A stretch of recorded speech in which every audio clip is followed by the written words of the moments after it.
The health and safety of our people is first and foremost in our minds, but we need to also move away from fear and move to hope and confidence. That is what will get our state through this difficult period of time.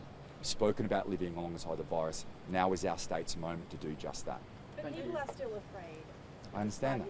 I understand that. We've seen the rapid antigen test stockpiling happening. Is there anything more we can do to try and assure people stay calm, particularly with Christmas? I think a lot of people are thinking we should. I understand. We're in a pandemic. We're in a pandemic. There is going to be concern in the community. I understand that many people right across the state are cautious and concerned. I understand that. But we also need to be strong. The testing rates are phenomenal. Over 100 in one day, yesterday, over 140,000 tests. I want to thank the health staff for doing it. Particularly want to thank the patients, because the queues obviously are long. So I appreciate the patience from everybody across the state, but 140,000 tests, that's crucial.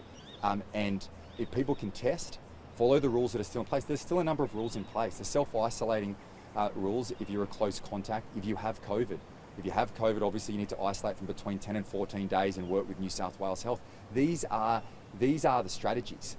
These are the measures that will reduce the spread of the virus, that will keep our communities safe and allow us to learn to live alongside the virus. But yes, I completely accept that people are concerned. But it's our job as a government to provide confidence and lead people through what is going to be a challenging time. And I have complete confidence we will get through this like we've got through the last 2 years, and we'll get through the next challenges that come our way. But the hospitalisation rates are up 13% on yesterday, 17% in ICU. Yes. Shouldn't that set alarm bells ringing, especially because the cases reported today and this week potentially won't go to hospital for another 3 weeks? Well, we monitor it. We had a tick over 260 hospitalisations. As I said, of the ICU presentations, 33, 26 of those people unvaccinated. Vaccination has been crucial. New South Wales is standing strong. We are going to lead our nation out of the pandemic. There is always concern. We look at the data every day. We consider the position every day. But if not now, when? It is time for New South Wales to go to the next level. It's time for New South Wales to continue to be strong and lead the nation out of the pandemic. It's exactly what we are going to do in this state. We monitor that situation every single day. Yes, there'll be challenges, but ultimately where we sit today, with the strongest health system in the nation, we are ready. We know, there will be hospitalisations. We've said that from the outset.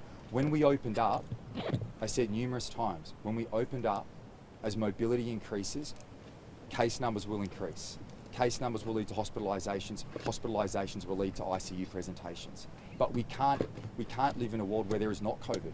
We have to live in the world as it is. And as it is, the best thing we can do is have a high vaccination rate. That will put downward pressure on the health system as we move through this next phase. We will always make the decisions in this government that are in the best interest of the people of our state, and health is first and foremost in those decisions. Are you going to win Strathfield? I think we've got the best candidate in Strathfield.